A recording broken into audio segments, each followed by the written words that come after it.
What's going on? We back with the Boxing Link and more. It's your boy CJ Goodfella back on the boxing grind as usual. And I guess it's breaking news once again, third time for the day. Canelo Alvarez has been suspended for 6 months. I'm hearing no fine. I'll link an article, link in the description.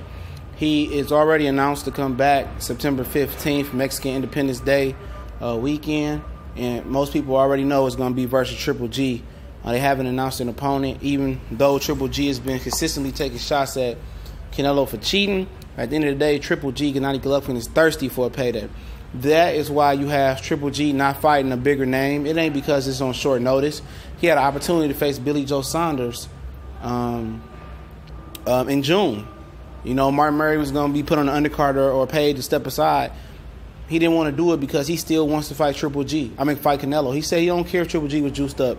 He don't care if Canelo was juiced up, Gennady Golovkin and Triple G still wanted that fight, so at the end of the day, he shouldn't have never said nothing and really put the pressure on the Nevada State Athletic Commission to suspend Canelo Alvarez.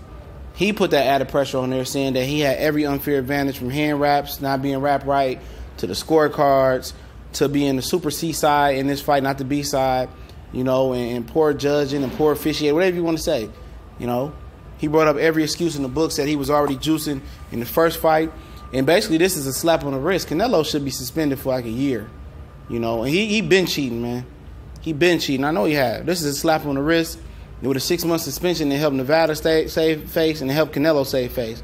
It makes Nevada and Las Vegas, Nevada, still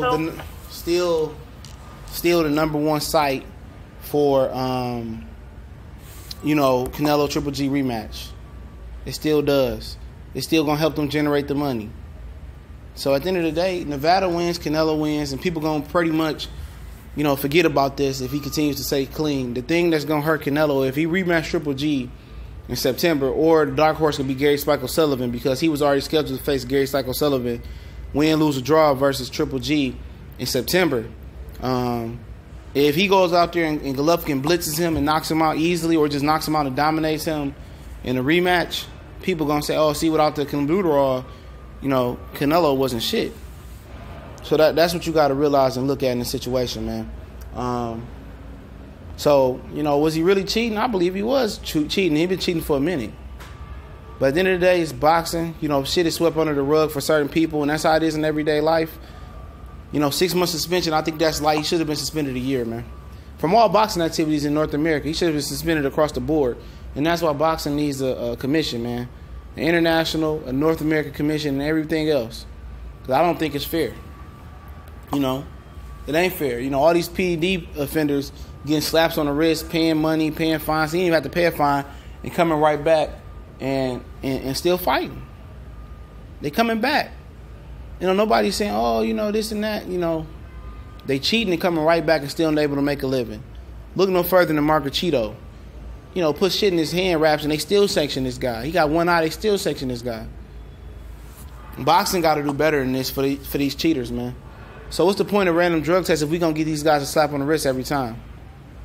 Oh, you pay the sanctionable body, and they happy and they gonna rank you high again. No way. You don't have to work your way back up. It's a popularity contest in boxing, just like it is in a workplace, school, organized activities. Everything is a popularity contest, man.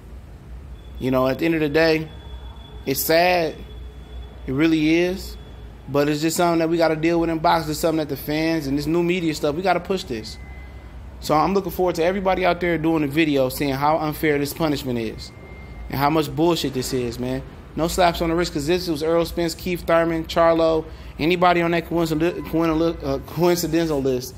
Shout out to Dante's Box Nation. Quite honestly, they would have been like, oh, he should be banned for life and this and that. So y'all know what it is. It's the Boxing Clinic. I got a lot of more videos coming today, man. I got videos lined up that I ain't even, put out yet because of the news that's coming out. But we might go live later, or at least on Thursday. Don't forget, we bring a live coverage from Adrian Broner, Jesse Vargas at the Brooklyn Barclays Center all weekend. Y'all know what it is. We gone.